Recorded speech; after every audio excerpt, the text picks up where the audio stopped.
Começou boa tarde pra você, porque começou Bendita Hora, o melhor programa da tarde.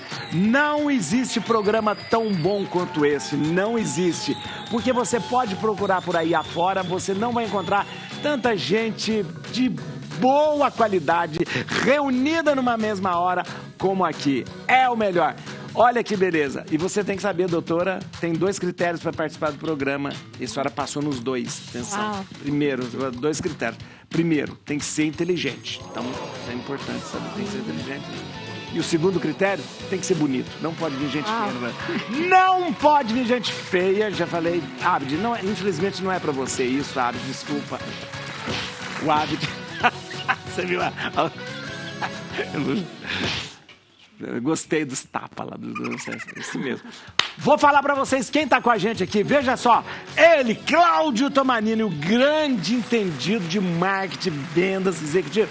Cláudio, olha, atenção, Cláudio fez aniversário ontem. Olha que beleza. Parabéns, Cláudio. Obrigado, muito obrigado. Sabendo.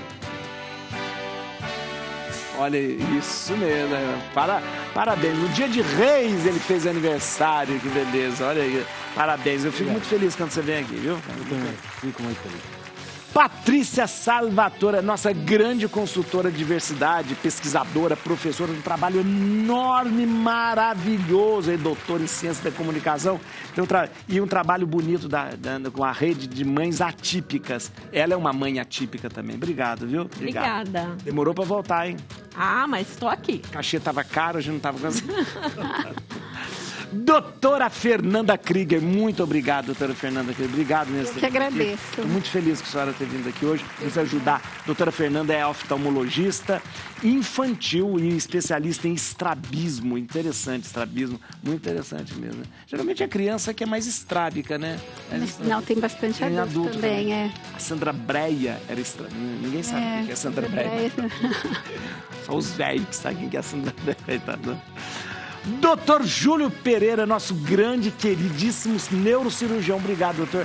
Doutor Júlio é uma das pessoas mais sensatas que eu conheço. Olha aqui, ó. Dono do maior canal de neurocirurgia do mundo. Neurocirurgia BR, @neurocirurgia BR. Muito obrigado. Doutor Júlio sempre nos ajuda a pensar e a ver a medicina de um jeito muito tranquilo e bonito e sereno. Vamos lá, gente, vamos ver o pensamento do dia hoje aqui na nossa tela. Se a gente for esperar ficar tudo bem na vida para ser feliz, a gente morre sem saber o que é felicidade. Nossa, verdade, verdade. Não, na verdade, nunca as coisas podem estar completamente resolvidas, senão isso é o céu. O céu, aí você vai falar, se tudo tiver sem problema, eu sempre falo para você, se tudo tiver sem problema, você tem que olhar e saber se você não morreu.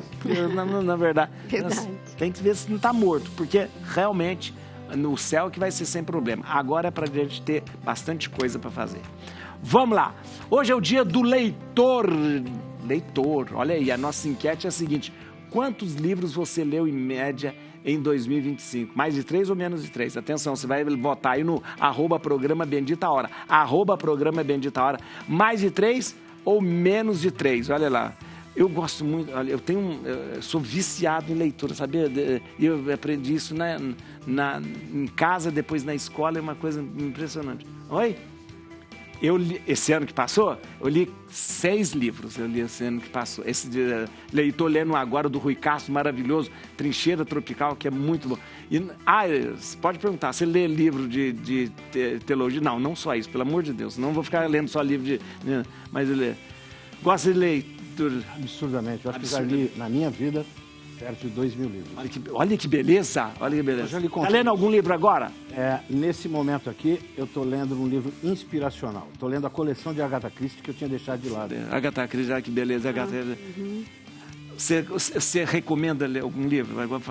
Com certeza. Eu estou lendo O Perigo de Estar Lúcida, da Rosa Monteiro. Maravilhoso. Já vai falar nesse livro. Olha que interessante. Olha. E eu sou casada com um escritor, então eu... Então tá bom. Olha, ele tá ali, ó. Como eu não perguntei o seu nome? Fábio Fernandes. Fábio Fernandes, olha. Romancistas? Ficção científica. Ficção científica? Melhor ainda, olha aí. Recomenda algum livro, doutora? atualmente estou lendo só livros científicos. Ai, coitada. Você quer recomendar algum livro? Padre, eu tô fraco também nesse período. Não, sabe por quê? Eu tô doido para terminar esse livro agora, que eu quero começar um livro que eu vi esses dias, chamado daquele Michel Coforado, que é um grande antropólogo. Coisa de Rico. Coisa de Rico. Eu não li, tá na minha lista. Tá ali, então, eu tô doido para ler Coisa de Rico, né, do Michel Coforado, que é um baita de um antropólogo. Nossa, mãe, muito bom mesmo. Vamos ver aqui, gente, vamos ver pra gente começar a conversar. Marketing da controvérsia, como usar o ódio a seu favor. Isso é coisa que você vai explicar para gente. Primeiro que misturam marketing com histórias de ficção. O marketing é uma palavra derivada do latim, quer dizer mercado em movimento. Mercado em movimento. Como é mesmo, interessante. Aliás, é anglo-saxônica derivada do latim, né? Mas quando fala de marketing de controvérsia, a gente tem que entender duas coisas. Ou tem maldade nisso, pesada, de querer depor contra alguém, e isso tem acontecido muito nas redes sociais, que é uma notícia, que é uma mensagem que causa uma controvérsia muito grande. E aí estão chamando de marketing de controvérsia. Ou se aquilo, se for intencional, de má fé, é uma coisa. E tem a outra que a pessoa escreve de uma forma e ela tem uma interpretação errada. Ah, tá. Uma interpretação errada. E aí, isso acontece com empresas, que faz uma propaganda, pensado de um jeito, o consumidor enxerga de outro. Nós tivemos de uma marca de carro grande aí, que é inglesa, inclusive, que foi controvérsia. Os consumidores pararam de consumir. Qual que foi? Pode falar. A Jaguar. Jaguar. Isso saiu todas as mídias. Tivemos um agora da Havaiana. Da Havaiana, estava pensando nisso. Até um post sobre isso. Foi, olha. Eu falei assim, quando você mistura algumas coisas que são indecentes para a comunicação e brand de uma marca, que é, por exemplo, misturar política, misturar religião. Isso é perigosíssimo. Isso. Porque tem quem vai apoiar e quem não vai. E aí você cria uma controvérsia desnecessária. Eu acho isso burrice, acho estupidez, acho desnecessário. Mas minha marca apareceu mais do que as outras. Mas espera, aparecer mais do que a outra, o quanto que isso tem de positividade. Então, agora, as empresas seríssimas, elas vão para a mídia para dizer, olha, não foi isso que nós quisemos dizer. Foi desta forma, assim, assado. Ela dá uma explicação e faz a correção disto. Agora, para isso, precisa ter uma área de comunicação muito forte. Uma área de comunicação que dá a cara para bater e diz como vai fazer isso daí. A gente vê presidentes de companhia, às vezes, gerando um marketing de controvérsia. Tá? Por quê? Porque ele não é habilitado a falar. Ele fala aquela coisa mais do que idiota. Nós temos o presidente de um país aí, lá em cima, que tem o hábito de falar as coisas que não é. Nós tínhamos um que era isso, não media, e aí as pessoas interpretam. Então, a importância de ter uma área de conflito, uma profissional de comunicação para poder não só consertar, mas mais do que isso, não gerar o erro é fundamental. Isso é a área dela. Tem gente que gosta de falar assim, dentro daquela história, falem bem ou falem mal, mas falem de mim, mas de repente, é porque hoje a gente tem muito na internet o tal dos haters, né, que você fala, e o pessoal acha bom, às vezes fala mal, eles estão falando mal de mim, né, mas é bebido de muito ódio, né, Sim, eu conheço um profissional aí que tem 1 milhão de seguidores, e ele falou isso textualmente, eu recebi R$30 mil para poder fazer um post falando mal de uma cantora sertaneja. Você tá brincando? Olha, ele deu nome. Que coisa. Isso é um absurdo. Então as pessoas, em função de dinheiro e tal, elas não se preocupam com índole, caráter, posicionamento e acabam fazendo essas porcariadas que a gente vê. O diretor do programa quer falar, então. Tem uma pergunta. Boa tarde, Cláudio, tudo bem? Bem? Joia. Cláudio, eu vi uma propaganda ontem e eu não sei se me deu essa dúvida se entra no marketing da controvérsia ou não. De uma marca de garrafas dessas que deixam gelando por muito tempo. Então, a pessoa começava falando assim, bom, se eu fosse você, eu não compraria essa garrafa, porque afinal de contas, ela deixa o líquido por mais de 12 horas gelado, ela tem um material extremamente resistente, que vai durar não sei quantos anos, enfim, eu não compraria porque você vai ter uma ótima garrafa por mais de 10 anos. Não compre a garrafa tal. Isso entraria no marketing de controvérsia ou é outro tipo de Não. abordagem? Na verdade, ele estava dizendo que a garrafa tinha tanto benefício. Que eu quero comprar. Ela tinha tanto benefício que não valeria comprar. Provavelmente ela tem um preço um pouco acima dos outros e aí ela quer fazer com que as pessoas questionem o conceito de preço e valor. Então ela fala assim, eu não compraria porque dura 12. Eu falei, peraí, mas isso é só benefício? Mas ela custa mais caro, mas pelo que o cara falou, é 12 horas, o material é bom, então eu vou comprar porque vai valer a pena. Vai durar muito.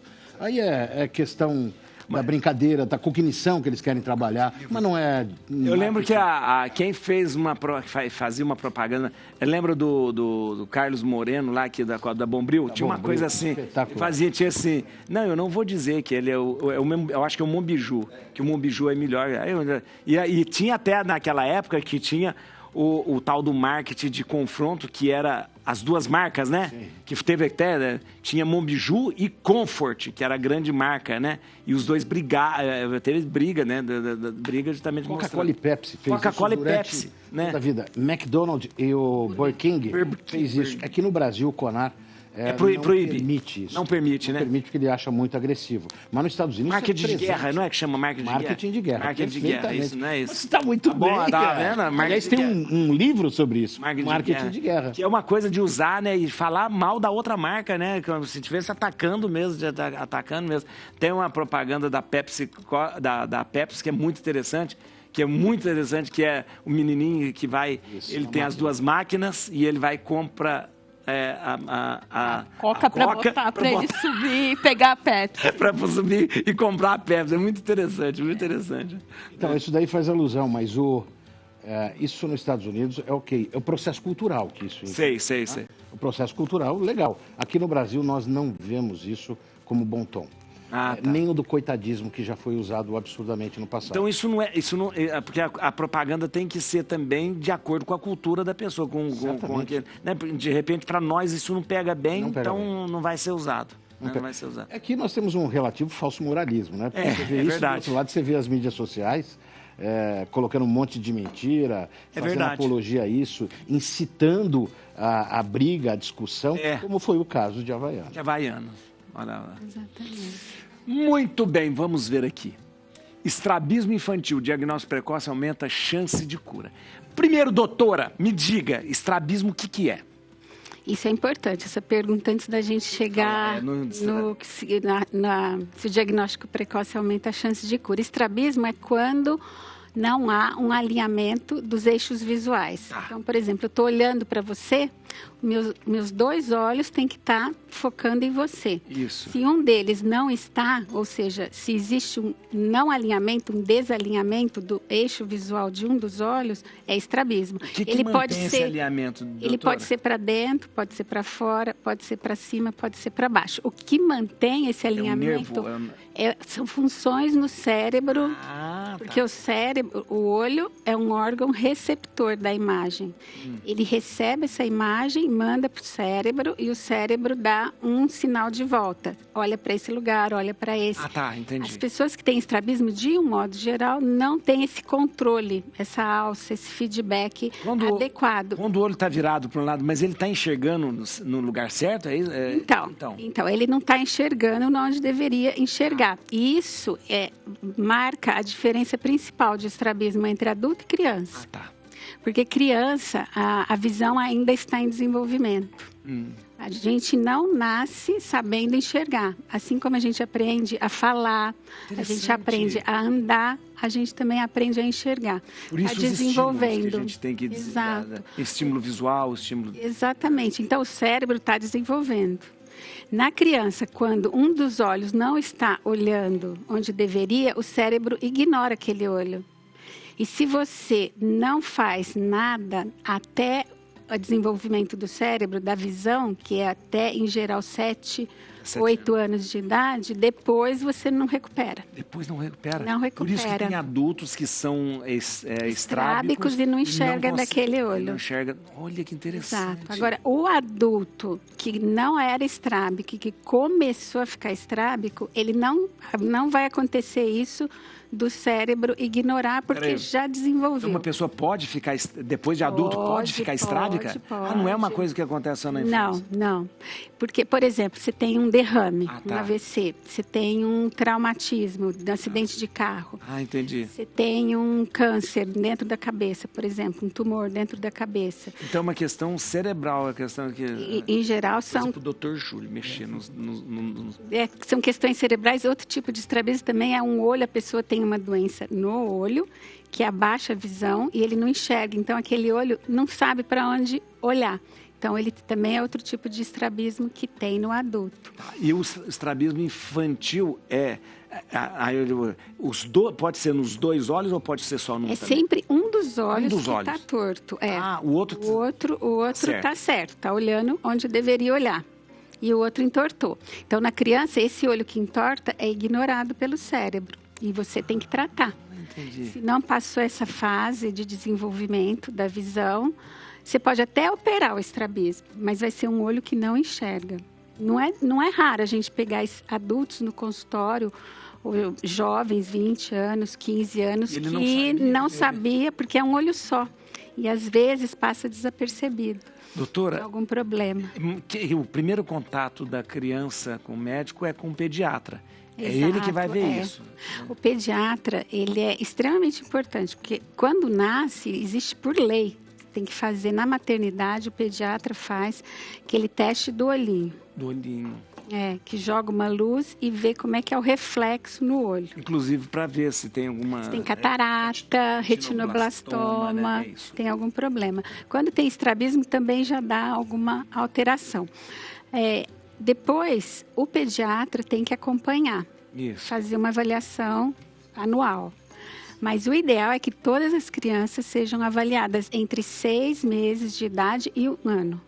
É claro, se a criança tem, por exemplo, um irmão, um parente, uma mãe que teve catarata, glaucoma, alguma doença no olho, já é bom sair da maternidade e já ir fazer uma avaliação com o oftalmologista. Mas o ideal é de 6 meses a 12 meses e depois, com os períodos 3 anos, 4, 5, continuar o segmento. Qual que é o tratamento, doutora, para criança? Do estrabismo? Isso. Então, tem que parar esse mecanismo que o cérebro ignora. E o melhor jeito é tampar o outro olho. Aquele o tampão. O tampão. Mas aí vai tampar qual olho? O olho bom? O bom. Para forçar o outro. O cérebro a usar o outro olho. Exatamente. Então você tampa o olho bom. Isso. E o outro vai tentar... Vai estimular esse outro olho, exatamente. Esse é o tampão, é a primeira linha de tratamento. Aí o estrabismo também pode ser que, além do tampão, precisa usar óculos. Porque às vezes o óculos corrige o estrabismo, ajuda na correção. Às vezes pode acontecer. E naqueles casos que depois que você já usou o tampão, a visão está igual nos 2 olhos, né? Você já estimulou o olho bom. Com óculos ainda sobra estrabismo, tem que operar nesses casos. Tem como operar? Cirurgia tem. Mas vai operar o quê? O cérebro ou vai operar o olho? Não, a gente opera o olho. O ideal seria a gente saber exatamente, fazer uma cirurgia lá dentro, mas ainda não estamos nisso, né? Mas então opera o olho. Opera o olho, os músculos do olho. A musculatura o olho tem 6 músculos que mexem assim, para fora, para dentro, e para assim... cima e para baixo, e assim, torcendo o olho. Então, dependendo do tipo de estrabismo, você vai operar 1 músculo ou 2, depende. Mas sempre... mexendo no músculo, movimenta o olho. A senhora, quando olha, já percebe, é treinada para isso, mas olha, já percebe. O olho tem o lugar certo de estar? Tem. A gente olha, claro, como porque tem gente que é muito estrábica. A gente olha já, mas tem gente que às vezes tem um pouquinho. É pouquinho. Às vezes a gente fica na dúvida, né? Mas existe teste que você faz. Tem que estar bem... Mas, de modo geral, a gente percebe. Percebe, né? Olhar. Percebe. Mas o diagnóstico não é só olhar, é fazer um exame. Fazer o exame. É uma área muito negligenciada, padre. Exatamente. Pediatria. Porque, assim, como é a criança relativamente funcional, às vezes o pai não nota. Não, e também outra coisa importante que ele falou, é muito comum, tem pediatra que fala, não, espera crescer. Espera crescer para ir fazer, para ver se esse estrabismo não vai melhorar. Não, ao contrário, não. Ao contrário, não pode esperar. Meu pai tinha estrabismo, minha avó dizia que foi um candeeiro que deixaram aceso. E aí ficou olhando. Tem muita mania, assim, às vezes o pessoal... Não foi olhar nas estrelas. Olhando nas estrelas. Olhar nas estrelas, Você acha que ficou estrado? A gente que é neuro, vê e encaminha rapidamente. Às vezes uma criança de dificuldade de aprendizado, se bate nas coisas, a pessoa acha que é um tumor, uma coisa, quando vai ver é um estrabismo que nunca foi tratado. Exato. Olha que coisa. Atenção, todos nós estamos tomando café e vocês acreditam que a doutora Fernanda teve a petulância de negar o café nosso? Sabe por quê? Por Tem quê? enxaqueca com café. Tem enxaqueca? Ah, não, tá liberado. É verdade isso, né, doutor? Muita gente tem. Doutor Júlio, não é verdade? Isso é... Só não Verdade. tomar, resolvido. Mas é um gatilho, né? Um gatilho. Pra mim é um gatilho. Melhor, tem gente que piora, né? Se eu não tomar café, é que eu tenho enxaqueca, tá? Pelo amor de Deus. Pelo amor de Tive Deus. enxaqueca ontem com vinho, do meu aniversário. Ah! Eu tô consertando com café. Mas o vinho tava ruim, então. Tava bom demais. Vai lá. Vinho com sulfito dá enxaqueca, não dá muito sulfito. Vamos lá. Câmara aprova atendimento prioritário no SUS para mães atípicas. Olha que beleza. Notícia alvissareira. É uma notícia boa, peronomútil, porque, na verdade, este projeto está lá, foi aprovado na Câmara, mas está parado no Senado. Ah, entendi. E a gente não tem perspectiva de quando isso vai avançar. Né? A Câmara já aprovou. A Câmara aprovou. Tá parado. O que tá o projeto, o que Senado. o projeto ele abrange? O projeto ele abrange o cuidado das mães atípicas. O que acontece, né? As mães atípicas, ou seja, mães de pessoas com deficiência, elas são profundamente impactadas pelas vivências e pela invisibilidade dos filhos. Então, o acesso a políticas públicas, o acesso a todo tipo de oferta que a sociedade tem, para essas mulheres é mais difícil. Apesar delas não serem um grupo minorizado em si, mas elas são profundamente impactadas. Até porque abandono parental, abandono das empresas, né, que eu já comentei aqui uma vez que 70% dessas mulheres perde suas carreiras por conta disso, quase 80% é abandonada pelos maridos, ou seja, esse isolamento delas é muito consequência do isolamento que as pessoas com deficiência têm na sociedade. Então, é muito importante que elas tenham esse atendimento prioritário no SUS, até porque muitas dessas mulheres acabam não se cuidando porque elas têm que dar atenção integral para os filhos. É verdade. O problema é que não é um assunto que traz grande repercussão. Então, como tudo que envolve a maternidade atípica, acaba ficando meio de lado, meio esquecido. Ou seja, é importante que, de repente, agora os senhores senadores da República possam dar andamento nisso, pelo menos para que tenha uma resposta, né, para a sociedade. E verdade, essa questão da mãe atípica, ela é sempre negligenciada, né? Completamente. Sabe que nós tivemos aqui um projeto muito interessante, de uma mãe atípica, ela tem um projeto que é justamente para apresentar serviço, emprego e tal, para as mães atípicas. Ela tem uma rede mães atípicas. Então, olha, mas sabe o que ela é interessante? Que é muito bonito, porque isso chama a atenção de quem não é mãe atípica, né? Sim. De quem não é mãe atípica. Porque quem não passa por essa situação parece uma coisa muito longe, muito longe. E tem gente do lado, tem gente do lado aqui, né? Esse projeto eu criei lá em 2019, exatamente a partir da minha pesquisa do doutorado, para poder mostrar para oferecer para essas mulheres a possibilidade de trabalho, porque as empresas não oferecem. né? Então elas acabam... Elas nem emitindo. entram naquela questão dessa cota... Não, porque a cota é específica para a pessoa com deficiência, mas não para as mães. É. Então, aí é a possibilidade de empregar e, ao mesmo tempo, de capacitar as empresas, letrar as empresas para uma mudança de atitude. Interessante. Olha aí, tá vendo? Vamos ver aqui, gente, vamos ver aqui. Muito interessante. Entenda a relação entre hérnia de disco e dano neurológico. Agora, doutor, hérnia de disco é uma das coisas que mais as pessoas reclamam. Doutor. Perfeito. Eu brinco com meus pacientes o seguinte, só não vai ter problema na coluna quem não viver tempo suficiente. Então, é algo que chegou para todo mundo, né? O ser humano, depois que a gente virou bípede, né, nessa evolução das espécies, a nossa coluna é muito sobrecarregada. O que a gente tem que fazer? Reduzir riscos. Quais são os riscos? Sobrepeso e obesidade, que a gente sabe. Tá. A questão, você tem até sua tríade, né, padre? Você falou a trindade da saúde. Trindade, eu estou repetindo. Comer bem, dormir bem e exercício físico. Exercício físico, né? E a parte intelectual que a gente vai ver como ajuda isso, né? E eu acrescentei mais uma e menti idade.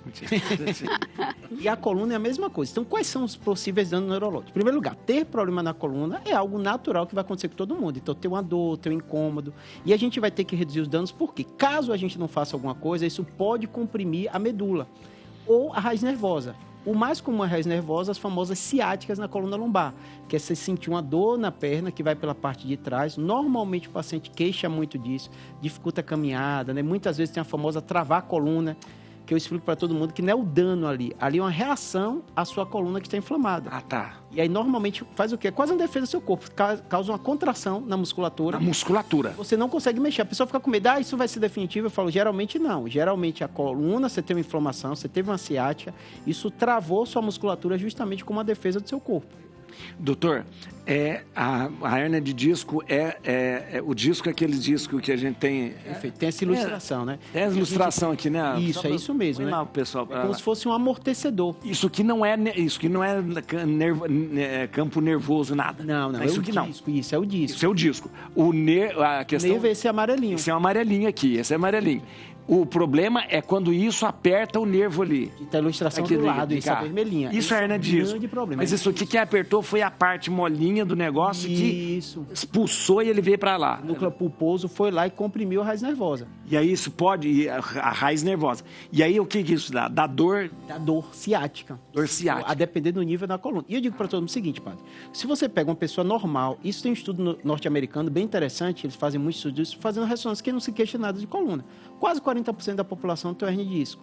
E geralmente o paciente pega o exame, ele se assusta, que ele vê lá, tem protusão discal, tem hérnia de disco. Eu falo assim, esqueça o exame e pense em você como um todo. Se você sobrecarregar a sua coluna, você vai ter problema. Não é o problema a sua hérnia, é a consequência dela no longo prazo. Porque naturalmente a gente vai ter osteoporose quando a gente começa a envelhecer, a gente vai ter um desgaste natural do osso, tanto que as pessoas diminuem com a idade, né? De tamanho, né? É bem comum isso acontecer. E além disso, tem as artroses que vão acontecendo. Isso vai comprimindo a coluna. Então eu digo para todo mundo, problema de coluna todo mundo vai ter. Não acho que você é diferente de todo mundo. Nós somos seres biológicos, isso vai acontecer com todo mundo. O que você tem que fazer é reduzir o dano. O problema dos meus pacientes hoje, eu falo o seguinte, que a gente vai viver cada vez mais e melhor, mas os problemas articulares é o que eu mais noto os pacientes reclamarem. São pessoas com 80, 90 anos e que reclamam de movimentação. Primeira coisa, diminuir peso. Peso disparado. Hoje em dia com as canetinhas... Manjauro, gente. Eu perdi 35 quilos, né? A gente fala, o senhor falava mal da indústria farmacêutica, né? Eu não falo mais. Eles ficam ricos, a gente fica com raiva deles. Problema, mas é um absurdo o preço que eles cobram. Mas a gente tem que ver, hoje o Brasil mesmo está sendo referência nisso. Vai quebrar patente, já tem farmacêutica do brasileiro que já vai do famoso que foi o Ozempic. O Ozempic vai quebrar para dentro do Ozempic, olha que beleza. No início do ano que vem já quebrou do Saxenda, né? Então, são revoluções. Peso, segunda coisa que dá pra gente fazer... Quando você fala de peso das canetinhas, a dieta tem que continuar. Tem que continuar, é verdade. Dieta, tem que continuar a atividade física e entender que tudo isso vai te dar uma longevidade maior. Não significa que você não vai ter problema de coluna, mas vai melhorar a sua qualidade de vida. Tem pergunta do Rodolfo aqui, ó. Doutor, boa tarde. Na verdade, é um outro assunto que tem viralizado esses dias. Nós soubemos que o ex-presidente Bolsonaro teve uma queda, né, descaiu da cama e teve um traumatismo, um tipo de traumatismo. Crânio encefálico. E a gente fica preocupado, né? Geralmente, os idosos têm essa possibilidade de ao se virar, cair e tal. Até que ponto isso pode ser tão preocupante? Como que a gente tem que imediatamente correr e levar para o hospital? Como que o que isso pode causar? Enfim, uma orientação um pouquinho até que para quem está em casa possa... Cair da cama é uma coisa mais comum do que a gente imagina. Eu sempre atento, né, Pedro? Já venho preparado que vai ter uma surpresinha do Rodolfo. É verdade, Mas esse tema, Rodolfo, é muito importante por 2 motivos. Em primeiro lugar, a população está envelhecendo cada vez mais e melhor, tanto que a maioria dos líderes mundiais tem acima de 70, 80 anos de idade, né? Verdade. Segundo aspecto, queda é um dos principais problemas de saúde do idoso que está ativo. Então, realmente, se o idoso bate a cabeça, a maioria deles estão tomando AS, estão com anticoagulante, antiagregante, aumenta muito o risco. Então, precisa sim de atendimento imediato. E, normalmente, a gente médico, se tem um TCE com qualquer sinal de alerta, ficou confuso, está queixando de dor de cabeça, a gente vai fazer o exame de imagem. Eu sempre falo para todo mundo, às vezes alguém famoso, uma parte política é interessante para a gente aprender. A gente vai envelhecer, a gente tem idosos em casa, qualquer idoso que caiu e teve qualquer sinal de alerta, imediatamente precisa ser avaliado pelo médico e na maioria das vezes o médico vai pedir sim um exame de imagem, porque ele vai descartar. Então eu digo que os algoritmos ajudam a gente para a gente seguir a ciência, a medicina baseada em evidência. Vai ter muito exame negativo, sim. A maioria dos exames que eu peço do paciente que teve uma queda... É negativo. É negativo. Mas justamente para não deixar passar aquele paciente que vai ter um coágulo, a gente teve outro presidente que teve hematoma, um coágulo com a queda menor também, né? É verdade. Então, naturalmente, idoso com queda, com qualquer sinal de alerta, em especial se usa algum medicamento, precisa sim ser avaliado. Na maioria das vezes a gente vai pedir exame de imagem. O que a gente tem que falar? Não durma quando bate a cabeça. É meio uma mania, sabe? Porque o que acontece? Você tem que fazer a avaliação neurológica. Ah, entendi. Então, às vezes, se a pessoa está dormindo, você fica preocupado. Você vai que a pessoa dorme 7, 8 horas e teve alguma piora. Então, eu digo para todo mundo, você tem um idoso que bateu a cabeça, você fica logo preocupado. Imagina o trabalho, ir na emergência, ficar esperando. Então, usa a lógica. Tem algum sinal de alerta? Ele ficou confuso, ele está se queixando de dor, ele teve alguma mudança de comportamental, é logo levar para emergência. Se está bem, não teve nenhum problema, aí pode observar em casa. Muito bem. Olha aí, ó. Eu sempre peço alguém para escolher uma música, eu sorteio para escolher uma música para a gente terminar o programa, que daqui a pouco vai terminar o programa. E a senhora foi escolhida para escolher, não foi sorteada para escolher a música. Diga uma música que você quer que termine o programa, a música da sua vida, a música que você mais gosta, a música que você mais ama. Pode falar. Nossa, assim, de supetão, assim, ó. Nossa, tem tanta. Eu gosto de muita música. Gosto muita música. Que estilo de música? Pegar uma... Eu sei que vou te amar. Eu sei que vou te amar. Olha aí, ó. Vinícius de Moraes. Isso mesmo. Vinícius e Toquinho. Muito bem. Vamos ver aqui, ó. O poder da marca. Entenda como isso influencia no conteúdo. Você falou negócio de marca, antes você falou brand. É isso? Brand é isso mesmo? Perfeito. É marca. Brand. Me desculpe, né? A gente fala brand, mas é marca. É marca, né? Aliás, são um dos assuntos mais incríveis que tem. Só isso daqui daria fazer 2 horas de bate-papo, porque as pessoas acreditam que a marca só é um poder de um CNPJ, tá? E não é verdade. Tem um livro do Arthur Bender, um grande querido amigo, que também foi meu aluno, hoje um grande amigo, um profissional. Demais ele, você viu isso? Ele tem um livro chamado Personal Branding, ou seja, marca pessoal. E a importância que tem individualmente, porque eu poderia falar de empresa, a marca da Nestlé, a marca... Isso, tudo bem, você vai encontrar fácil numa leitura aí, num Google, você vai entender. Agora, o que é importante é a nossa marca. Você pode imaginar que nós temos uma população só em São Paulo, no Brasil, 220 milhões. O que diferencia um de outro? Mesmo dentro do seu microcosmo que ele está lá. Então, a importância da marca, que, aliás, eu adoraria dar um exercício para que as pessoas fizessem. Pega um pedaço de papel, coloca lá, meus pontos fortes. No outro lado, meus pontos de melhoria ou fraco. Aí coloca lá, eu sou dedicado. Dedicado não é ponto forte, é uma característica, né? Sim. Então eu coloco lá, eu sou muito bom em matemática. Mas coloca de 0 a 10 o quanto que você é bom. E coloca lá. E você vai verificar onde que você pode acelerar para se desenvolver e ser melhor ainda, e o que aquilo dá de vantagem competitiva para você, e os pontos fracos, aquilo que eu preciso melhorar. Eu fiz isso comigo, através de uma empresa, em 99 para 2000. A minha carreira disparou depois disso, que é fazer um trabalho, como se faz dentro de uma organização, da sua marca. e que hoje ela é crucial para mim, como profissional, para ele, ela, você, para você que está nos assistindo. Mais do que nunca, a marca pessoal é mais importante hoje, né? Você tem que... A pessoa não pode se achar igual a todo mundo, né? Não tenha dúvida. Aliás, eu posso até dar um presente para vocês, que eu acho que é bem legal. Tenho um livro, meu 4º livro, o penúltimo livro, chama Venda Muito Mais. Eu dediquei um capítulo para falar sobre marca, e aí eu dou uma aprofundada sobre marca pessoal. Que, na verdade, Venda Muito Mais. Venda Muito Mais. Foi uma extração do livro Personal Branding, do Arthur Bender, que ele me permitiu. Eu coloquei um trecho, mas que tem lá um pequeno exercício que pode ajudá-lo. Como é que a gente pode mandar de presente o e-book disso? Como que é o e-book, mas pela sua rede social, pode ser? Pode ser, eu coloco no Instagram. @Tomanini. Eu coloco o link @Tomanini. Já estamos colocando lá, @Tomanini ou então @Cláudio Tomanini palestrante. É o @Tomanini. Tomanini.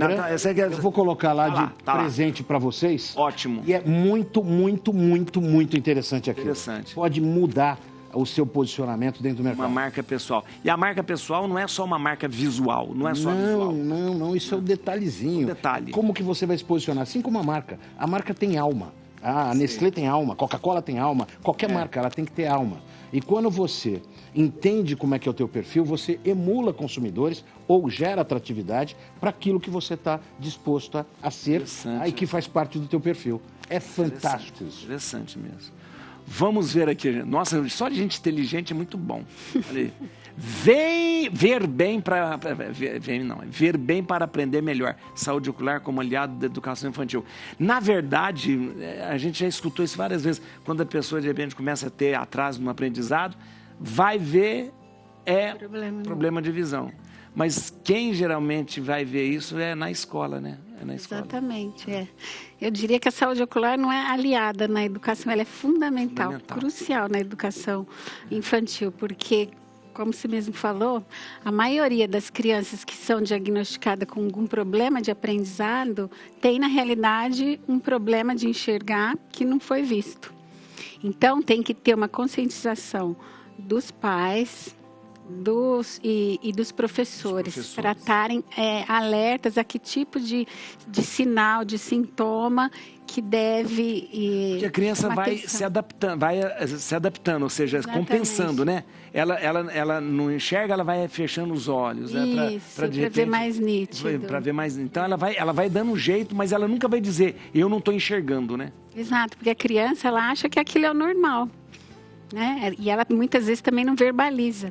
E como você falou, ela acha que é normal, não verbaliza e a coisa nunca começa abruptamente, em geral começa devagar e ela vai se adaptando e de repente ela está com um problema, está desmotivada, começa a ter um comportamento ruim, até de fuga, de leitura, de estudo e quando vai ver é um problema visual. 50% das crianças que têm um problema e usa óculos, e as que não usam óculos, 50% delas que não usam óculos, comparada com as que usam óculos, vão pior na escola. Isso tem até impacto econômico depois, se você comparar a longo prazo, tem estudos que mostram as que tinham problemas de grau e usou óculos, e as que tinham problemas de grau e não usou óculos, salário menor. Você está brincando? Olha que coisa maluca. Exato. Agora tem uma coisa que eu tenho uma dúvida danada. Como que vocês conseguem fazer exame de vista em criancinha que não sabe falar, que não sabe nada? Porque, geral, quando a gente vai fazer exame com o oculista... Né? Oculista. Oftalmologia, pode ser oculista. Aí põe... Aí vai, tá bom? Não, tá bom. Então, aí você fala, o grau é tanto. Agora, como que... Eu vejo criança de colo... Exato. Como vocês vai botar e vai falar? Como que é? Então, esses testes aí que você falou... esse ou esse ou esse, melhor esse, são testes que a gente fala subjetivo, que depende da informação do paciente, mas existem testes objetivos, que não dependem da informação do paciente. Então, tem desde aquele computador, né, uma imagem de computador que vê o grau, até um objeto que a gente joga um foco de luz no olho, e como esse foco de luz volta para a gente coloca uma lente soltinha, você vai conseguindo neutralizar esse reflexo de luz para chegar no grau. Então, são testes totalmente, o exame é totalmente objetivo. Porque não depende da criança que está falando. Não dá para confiar. Eu sempre pensei, falando, como que criança...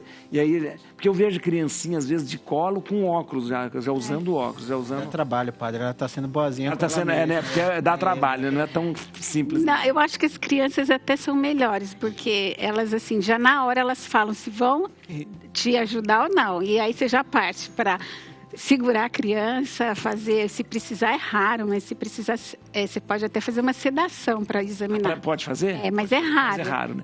Agora, a criança gosta de usar óculos, não gosta? Gosta. Eu tenho até uma experiência com meu filho, que quando ele tinha 4 anos, ele começou a falar que não estava enxergando. E eu pensei, mas como? Eu não vejo nenhuma dificuldade. E será que eu comi bola? Aí levei ele no consultório. Ele já sabia ler, mas aí ele falou, não estou enxergando a letra. Aí eu pus desenho. Aí ele começou a falar assim, por exemplo, era um cavalinho, ele falava, o cavalinho está de ponta cabeça. Olha que... Ou seja, ele estava me manipulando para querer usar óculos. Mãe oftalmologista. Não, ele também, padre, eu já menti. Também para usar óculos? Eu queria usar óculos, minha irmã usava, eu queria. Eu queria usar óculos também. Há muito tempo teve uma propaganda, eu não lembro... de que era, não sei se vocês lembram aqui, que a menininha aí na oftalmologista, e é esse ou esse. E acho que é de um sanduíche aí. Pode falar, mãe? Pode falar. Acho que era do McDonald's. E aí, o que eu recebi de criança naquela época... Olha que coisa, gente.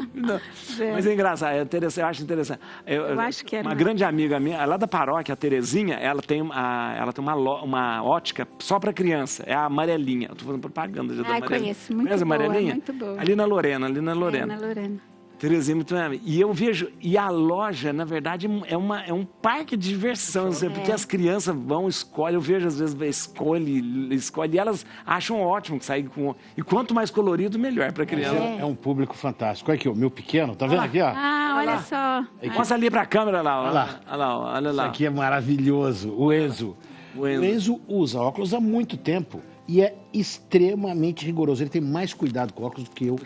Olha que coisa. E é incrível. E não tira o óculos, porque ele fala, eu não estou enxergando. Eu falei, mas a tua miopia é desse tamanho. Mas eu não enxergo bem. Mas o míope, mesmo pouquinho, ele gosta de usar óculos para ver tudo nítido. E é importante deixar a criança escolher o óculos, para ele usar. Para ele usar, a criança... É impossível ser o contrário. É impossível. Interessante, viu? Vamos ver aqui, gente. Nenhuma empresa é neutra quando o assunto é diversidade. Que tô falando especialista. Verdade, nenhuma empresa é neutra mesmo. É muito na linha daquilo que ele estava trazendo, o Cláudio estava trazendo, né? Sobre a questão reputacional. As empresas, elas precisam se colocar. E tem muita empresa que diz, eu prefiro ser neutra. Mas o que é a neutralidade? A neutralidade é se manter do jeito que sempre foi. Ou seja, não fazendo nada. E o jeito que sempre foi continua favorecendo quem sempre foi favorecido. Isso mesmo. Então... Quem diz que não tem um lado, acaba tendo um lado. Exatamente. Tem um lado. Exatamente. Quem diz que não tem lado, acaba tendo. A neutralidade, ela só perpetua a desigualdade. Quando a gente fala de diversidade, não é simplesmente para... queremos mudar porque queremos. Não, é porque a gente vem de um histórico de desigualdade e que precisa ser mudado por uma série de fatores.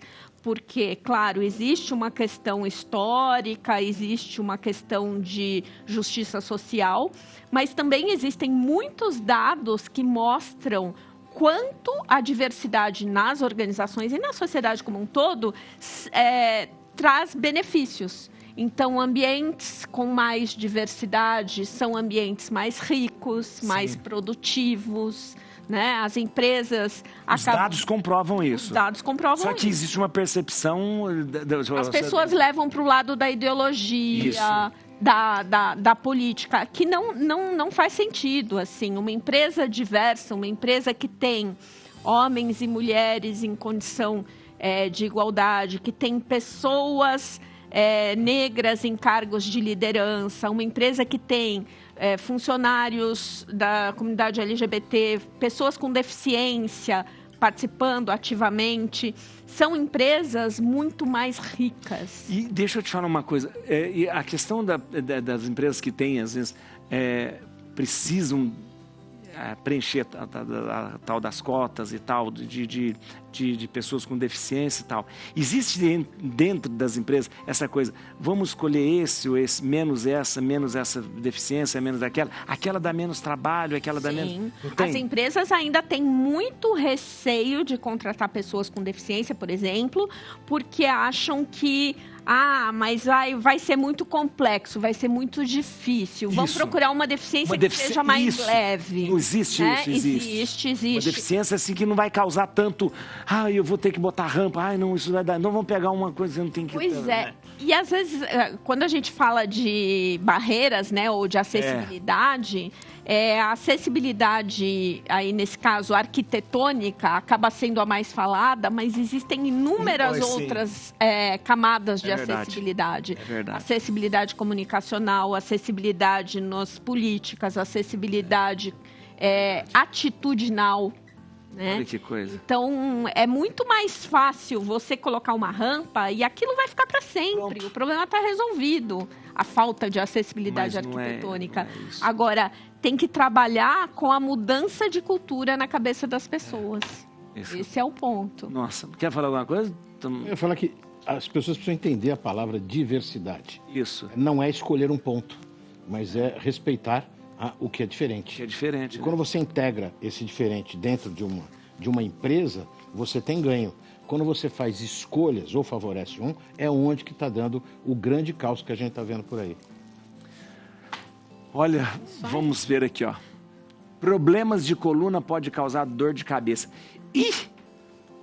Sendo cada vez mais comum, padre. E a gente está falando de tecnologia, né? A gente tem chamado até de pescoço tech.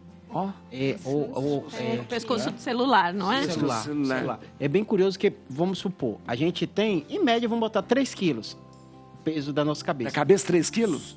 Em posição neutra. Só da gente angular 15 graus, dobra o peso.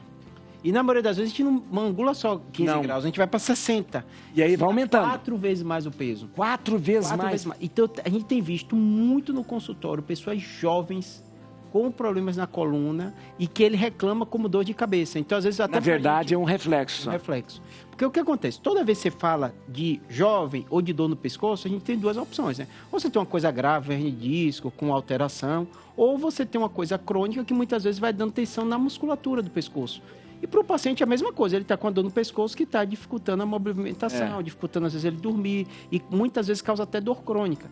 E quando você vai discutir, você às vezes não bate, assim, alguém jovem, 20 e poucos anos, 30 anos, e está lotando consultório de pessoas jovens com problema no pescoço. Quando você vai ver, o hábito de vida dele está lá, o dia inteiro. Mas aí, doutor, é um problema, porque você não pode simplesmente oferecer um analgésico para essa pessoa, que não vai adiantar nada. O que a gente tem feito é o seguinte, em primeiro lugar, entender e reconhecer o problema. E eu falo com o meu paciente, não é um problema seu, é meu também. Eu fico muito tempo no celular também, né?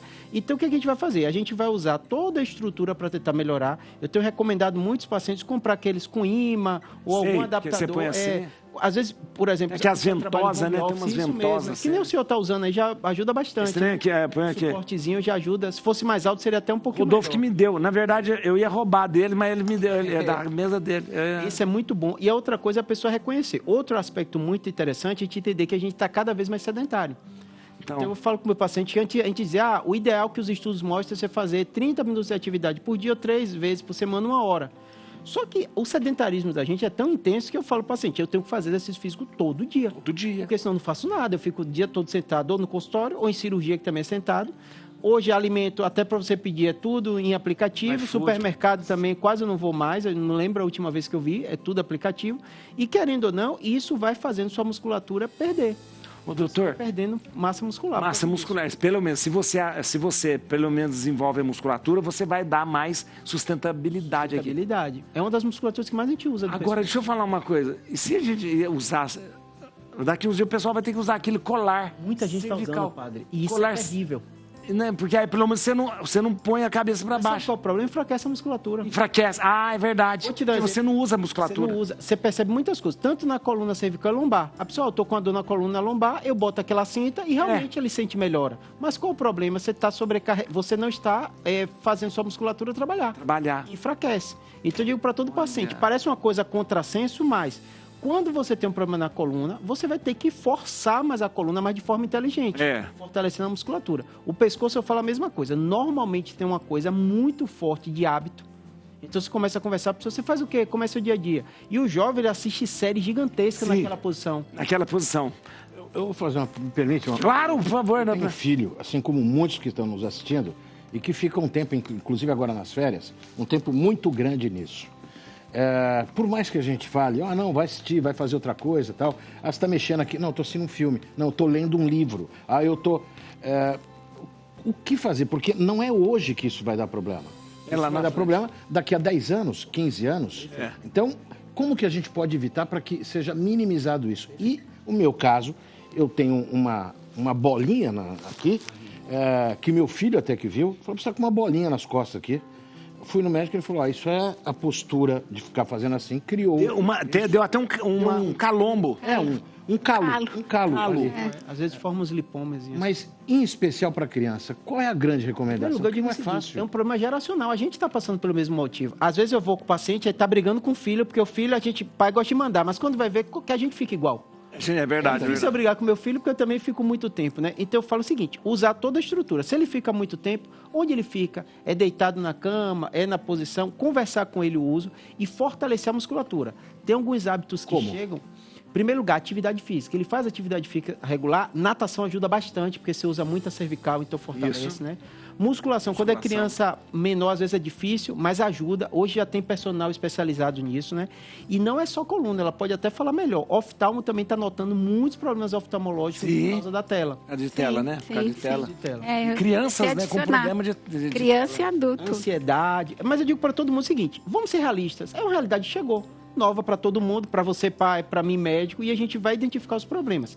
Da coluna cervical é uma realidade, geralmente posicional, então a gente entende a lógica, então a gente vai ter que trabalhar com a criança e dizer como eu vou fortalecer a musculatura e como eu vou ter a posição melhor. O controle de tela, eu até brinco com meus pacientes, eu falo, controle o seu e controle do seu filho, a dificuldade que a gente vai ter para fazer isso, né? E qual a melhor posição? Neutra. Neutra da cabeça. Neutra da cabeça. Eu tô aqui agora? Isso, do jeito que você está. Não é confortável. Não é confortável. Por isso que os suportes às vezes ajudam muito. Se for uma coisa rápida, você vai ler uma mensagem, uma coisa, você não vai precisar de toda a logística. Por exemplo, no meu consultório, o que é que eu faço? Tela do computador para digitar, você deve fazer a mesma coisa, né? A altura que vai ficar, na altura dos olhos, né? Outro aspecto importante, o celular. Como eu estou atendendo, às vezes, o tempo todo está uma mensagem, tem alguma coisa. Eu coloco aqueles com imãzinhos, os celulares. Às vezes tem imã atrás, ou tem uma ventosa, né? E você deixa na posição, porque é mais fácil do que o tempo todo você tá olhando para baixo, né? É esse movimento que é o grande problema. Esse movimento. E normalmente qual é o problema? Como o celular, você falou, seu filho está lendo, a atenção é muito intensa. E você esquece, são muitos minutos que a gente fica fazendo isso. A gente não sempre... O celular só tem coisa ruim, eu não sei o que é isso. Vou te falar uma coisa, não tem uma... É bom, mas é ruim. É bom, mas igual é o pecado. Eu sempre falo do pecado, é o pecado. A maçãzinha mordida é o símbolo do pecado. Tá na Bíblia isso, na Bíblia. Você é youtuber, padre. Olha, mas a coisa mais terrível que eu vi do celular, vou te falar uma coisa. No dia 12, eu já contei aqui, ó, no dia 12 de outubro eu fiz na paróquia assim, pedi as crianças para trazerem brinquedo para a gente dar para as crianças mais carentes, e eu ia dar, e a gente botei um pessoal fazendo algodão doce e dando algodão doce para as crianças. Então as crianças faziam brinquedo. E eu vi duas crianças com celular, duas crianças devem ter o quê? 6 anos. A cena mais emblemática para mim, a pessoa fazendo algodão doce do lado, ela nem olhou para o algodão doce. Ela ficando no celular. Ou seja, o algodão doce... No restaurante, elevador, a gente está vendo isso. Atrai mais. Mas uma criança não querer algodão doce, querer o doce do capeta. O doce... Acabou. Não tem? A enquete, vamos ler. Nossa enquete, menos do que 3 livros, ou mais do que 3 livros. Vamos ver quantos livros você lê por ano. Vamos ver. Cadê? Eu não tô vendo. Ah, mas metade, tá metade. O menos pode ser 0. É verdade. Pode ser nenhum. Menos pode ser, é verdade. Pode ser mesmo. Olha, e não escolha livro pela capa, né? Não. E nem veja o tamanho do livro para você começar a ler. Vamos ver o seguinte? Vamos ver a música da doutora Fernanda pra gente despedir agora. Aí, doutor. Da vida, né? Você falou. Bonito.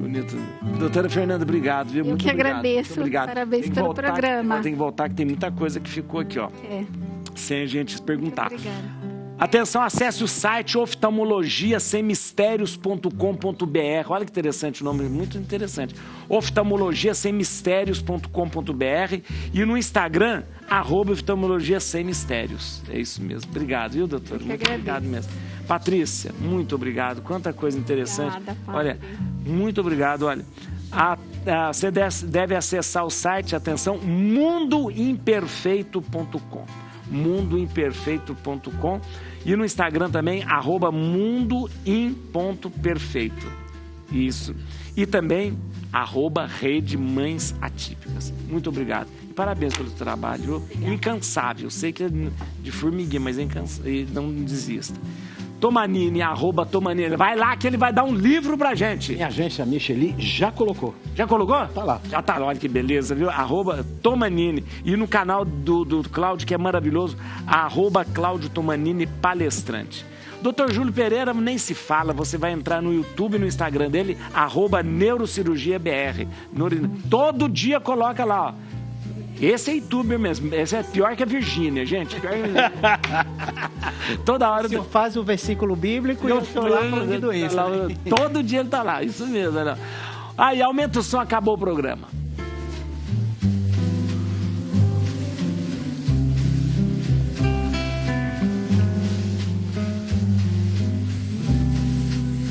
De tudo, ao meu amor serei atento antes. E com tal zelo, e sempre e tanto, que mesmo em face do maior encanto,